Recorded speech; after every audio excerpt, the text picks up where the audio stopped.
So, welcome to my next Romahome C15 tips and tricks video. You will see Arnold very much high from his last starring role in the sink unit tips and tricks video. Has decided he wants to get involved in the next one, and this is how to heat your C15 while on electric hookup. The easiest, simplest and probably cheapest way, and that is by using one of these plug-in handy heaters.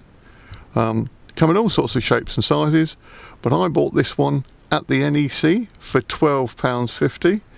It's a 400 watt heater, and it heats this C15 on a cold February and March day. I had it going in February, and after a while I had to turn it off. We'll get rid of Arnold again, and we'll take a closer look at these plug-in handy heaters. So here we are, the Jml Handy Heater. This is a Jml one. There are loads of different sorts about. When I was at the NEC about a month ago, I actually saw a round one of these, which was 1000 watts and had a remote control on it, and it was £15. But this one is just 400 watts. So I decided to get a 400 watt one, the lowest wattage one I could find, to see if it actually worked and would heat this C15 in February. Very simple thing to look at. Look at it profile. Got a plug here. That plugs into your plug socket. Got an on-off switch. Turns it on, and on the top there's a speed trip for the fan, so you can have 1 or 2 speeds. There's a timer there, so you can actually set it to run for an hour, 2 hours or whatever. And then there's an up and down switch. Simply controls the temperature. So I have it set to 20 and it cuts out when it reaches 20. Now at 400 watts it is not going to trip any site electrics. Remember, this is only for use with 240 volt electrics. If you're plugged into EHU, plugged into electric hookup. At 400 watts it's not going to trip any electric hookup. The handy thing to note here as well is, for some reason, has given you the option to be able to turn this plug socket. So if your plug sockets are sideways or something like that, you could plug it in like that. I believe one of the people on the small motorhome forum says that they've actually used one of these with a twisty with the twist of the plug. But I simply plug it in my 240 volt socket. When it gets chilly, turn it on. I have it on the lowest fan speed, 20 centigrade, and I let it run. Works perfectly well. As I say, this one is the Jml Handy Heater, and I got it at £12.50. I've seen these, I think, for £8.99, exactly the same thing on Amazon. And if you hear from the Small Motorhome Forum, do look it up. Small Motorhome Forum, you'll soon find it online. If you do buy anything I not recommend, if you buy anything that I use, having seen it through Amazon, please buy through the Small Motorhome Forum's Amazon link on their site. So let's have a look at this handy heater in action in my C15. Okay, I'm sure you've noticed in a lot of my previous videos it has been my hands which have been the star. On this occasion it is my toes that are the star, because they're the ones in shot. And you may notice I've got some rather fabulous Volkswagen campervan socks on, just to demonstrate the Jml little heater. Now, in case you can't get your bearings where you are in my C15 at the moment, it's quite difficult. Here, this is the left hand locker, if you like, that runs behind the passenger seat, and I'll move my hand back here where I'm tapping there. That is where the locker bumps into the sink unit, okay, and we're facing down towards the floor, and this is where my 240 volt sockets are. The only ones I've got in the camper are here.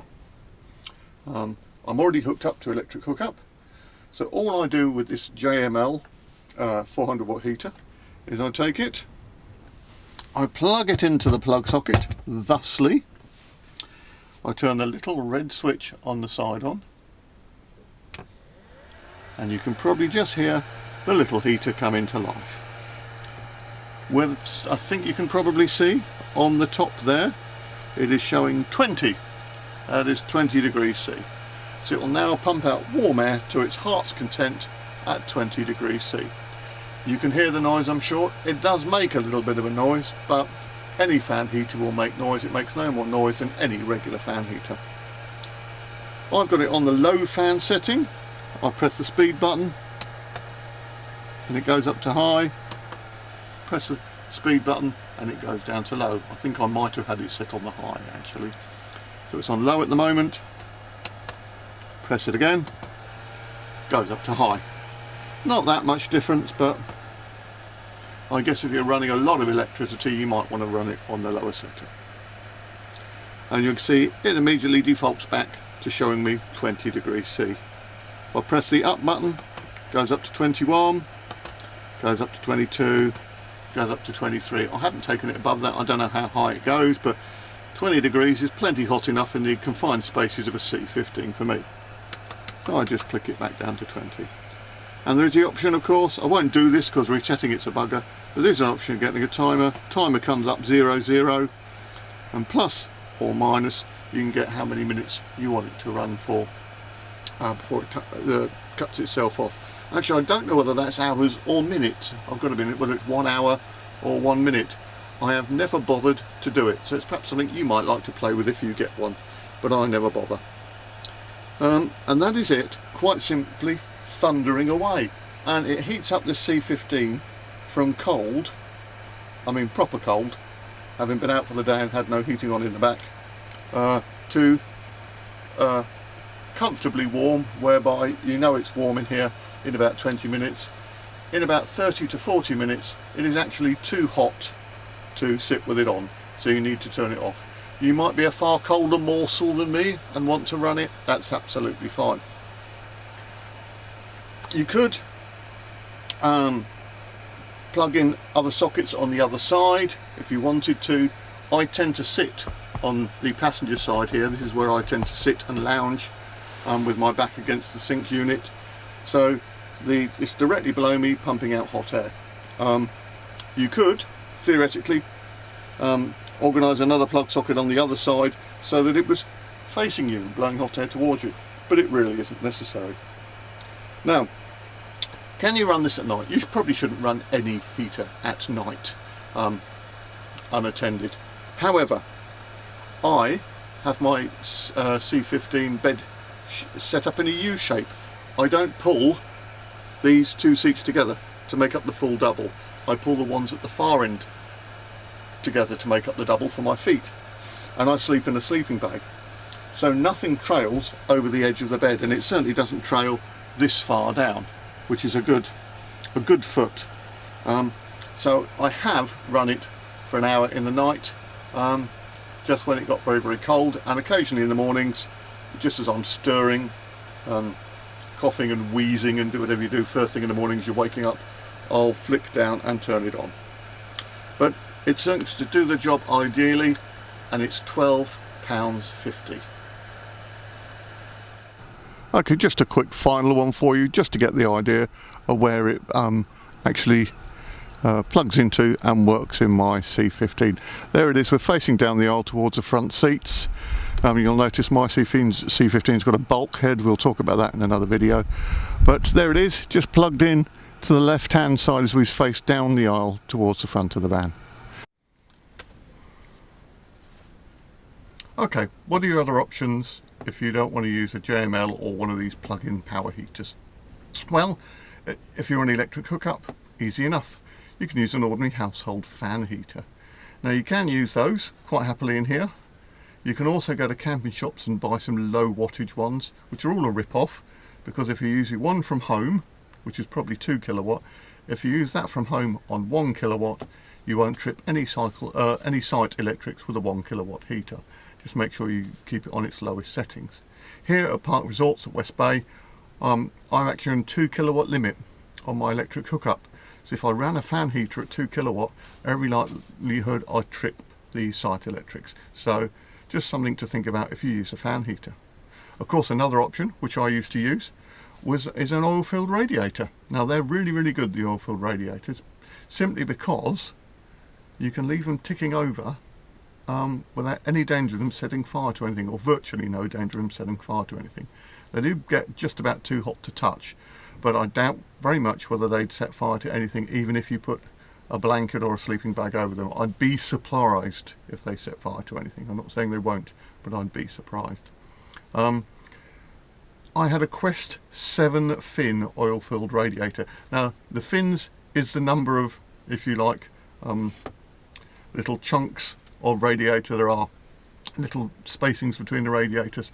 That's your numbers of fins. Look at them online, you'll soon get the idea of what the number of fins on an oil-filled radiator are. Mine was 500 watt, 7 fins, and again I could leave that in this C15. It would take longer to heat the C15 up. It would take about 45 minutes to an hour to heat it to a comfortable temperature, or temperature where you could sit in it. But you would want to, that was on max, but then you would want to turn it down. If you're sitting in here for 3 or 4 hours, watching telly, reading a book, making YouTube videos, whatever you do, if you're in with it for a long time, you would want to turn it down. Again, a lot of them are thermostated, so you can just turn the thermostat. If it gets to 20 degrees, ambient temperature, it'll turn itself off, that sort of thing. Problem with the oil-filled rads is they do take up a lot of space. Most of them are about the size of a small suitcase, so you had to find somewhere to put them. And they don't all like laying down. Now, I've had them at work and you've laid them down, or they've got knocked over, and oil has managed to find its way out of the radiator. So they like to be kept upright, and you need to store something the size of a small suitcase somewhere. I'm a single guy, used to store mine in the passenger footwell. It was never a hassle. But that tiny little Jml heater that we looked at has taken the place of a fan heater that I used to carry, and also I used to carry the oil-filled radiator at the same time, and this little Jml heater has taken the place of both of those. Of course, if you're off-grid, you need to look at other ways of heating. There's two different ways, really. There's blown gas heating. They're both blown air heating. Blown air gas heating, I think mostly uniquely made by Propex, and blown air diesel heating, made by companies like Webasto, for instance. Both very expensive, both probably looking towards £1,000 fitted. So if you've got one in your van, you're very fortunate, because they're very expensive to fit. But they run off the gas, either the van's own gas supply or own diesel supply, and then the little fan that pushes the hot air around, like a fan heater, that runs off your 12-volt battery. You do need a good leisure battery, a good powerful well-charged leisure battery. If your voltage drops probably below about 12.4 or something, I know that the fans sometimes cut out on these Webasto and these Propex heaters. The good thing to know is that the Chinese are now making very serviceable diesel heaters with a separate diesel tank.